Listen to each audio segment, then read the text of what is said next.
Myself, Dr. Gomadi Subramaniam, Professor at HOD, Malabar medical college Kozhikode. നമ്മൾ ഈ പ്രാവശ്യം ഇന്റർനാഷണൽ ഡേ ഓഫ് റേഡിയോളജിയിൽ തീമാണ് empowering health care by imaging. അപ്പോൾ അതിൽ നമ്മൾ എന്താ ചെയ്യണമെന്ന് വെച്ച് വെച്ചാൽ എല്ലാവർക്കും ഒരു അവയർനെസ് പ്രോഗ്രാമും അതിൻ്റെ അനുബന്ധിച്ച് നമ്മൾ എന്തൊക്കെ ലീഷൻസ് ആദ്യം കണ്ടുപിടിക്കാൻ പറ്റുമോ അതൊക്കെ നമ്മൾക്ക് റേഡിയോളജി വെച്ച് കണ്ടുപിടിക്കാൻ പറ്റും. ഇമേജിങ് മൊഡാലിറ്റീസ് നമ്മൾ ultrascan, sound imaging, CT scan and MRI.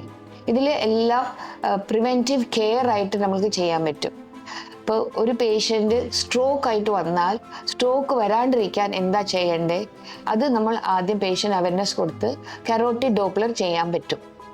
അതേപോലെ ബ്രസ്റ്റ് ക്യാൻസർ വരാണ്ടിരിക്കാൻ നമ്മൾക്ക് സ്ക്രീനിങ് മാമോഗ്രാഫി എന്ന് പറഞ്ഞിട്ട് ഇമേജിങ് ആയിട്ട് നമ്മൾക്ക് റേഡിയോളജിയിൽ ചെയ്യാൻ പറ്റും. അതേപോലെ ഫീറ്റൽ സംരക്ഷൺ എന്ന് പറഞ്ഞാൽ ഫീറ്റൽ യൂണിറ്റ് തുടങ്ങാനുള്ള ഇമേജിങ് ആണ് നമ്മൾ ഇവിടെ ചെയ്യാൻ പോകുന്നത് as A part of radiology day. അപ്പോൾ ഇതിൽ ഒരു യൂണിറ്റ് ആയിട്ട് ഞങ്ങൾ സ്ഥാപിക്കുന്നുണ്ട്.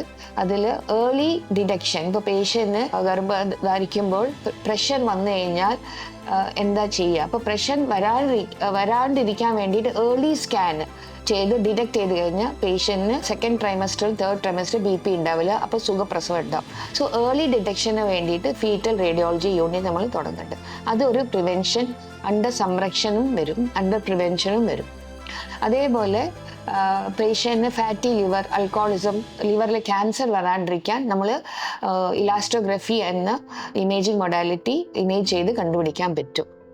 അതേപോലെ ഡയബറ്റിക് പേഷ്യൻറ്റ് കിഡ്നി അസുഖം, കണ്ണിലെ അസുഖം, കാലിൽ രക്തക്കുഴൽ ബാധകം എല്ലാം ഉണ്ടാവും. അതിന് പ്രിവെൻറ്റ് ചെയ്യാൻ വേണ്ടിയിട്ട് നമ്മൾ ഹയർ ഇമേജിങ് മൊഡാലിറ്റി വെച്ചിട്ട് സ്കാൻ ചെയ്ത് കണ്ടുപിടിക്കാൻ പറ്റും.